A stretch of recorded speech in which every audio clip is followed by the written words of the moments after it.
Paul Bertarelli reporting for AvWeb and Aviation Consumer. If you're heading to ALPA Summit at Hartford, Connecticut this week, you'll be sure to want to stop by the Garmin booth to see their new product. It's the Aera 796. This is the follow-up to the GPS Map 696, which was introduced at ALPA 3 years ago, and this brief video will take a look at it. Now, as you can see, the 796 follows the same general form factor as the 696, but it is in fact a little smaller and lighter.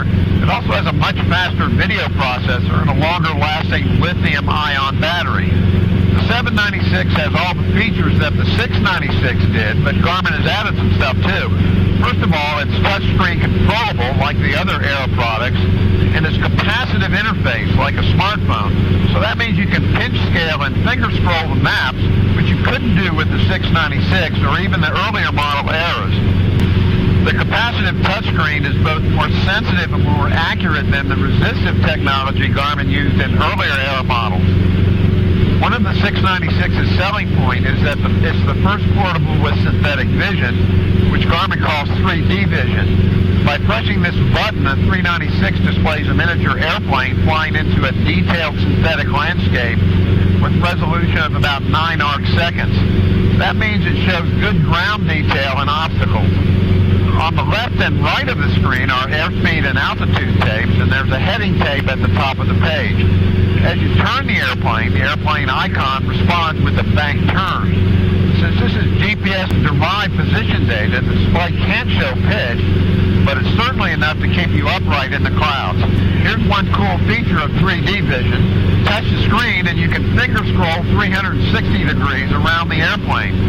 Now, the synthetic vision shows all the obstacles and terrain, so you can see everything around the airplane, including what's behind you. The 796 has all the standard features, including Garmin's Safe Taxi, XM/WX weather, plus the audio entertainment channels for Sirius and XM radio. It also has a built-in T6b Function and a weight and balance calculator.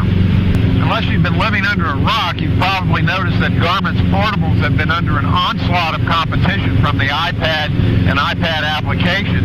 In an attempt to blunt that, Garmin has put some very high-level chart and plate functions into the 796, and we'll take a look at those now. The charts are accessible with this dedicated button. When you touch it, the display calls up the last chart you were looking at. In this case, it was a visual or sectional chart, but the 796 also has low and high altitude instrument charts. It's also got approach plates. To get it though, you touch the menu button down here on the bottom bezel, and you get a list of available charts. Just touch the one you want, and it loads up. As you can see, the charts are geo-referenced with the aircraft position, and to scale up or down, you can pinch the screen, or you can use these scale buttons in the upper right. The approach plates are listed by airport, and you can browse through them with this little green arrow at the top of the page. With the plate viewed full screen, it's obviously too small to read, but that's no problem. Just pinch the scale up and get the detail you want. Approaches, by the way, can be added to the flight plan function, and for night flying, they automatically reverse videos, so the display remains readable without being blinding. The 796 costs $24.99 for a version with weather capability, and $21.99 without the weather. In addition to seeing the 796 at ALPA in Hartford, you can find a full report on this product in the October 2011 issue of Aviation Consumer. For Aviation Consumer and for AvWeb, I'm Paul Bertarelli.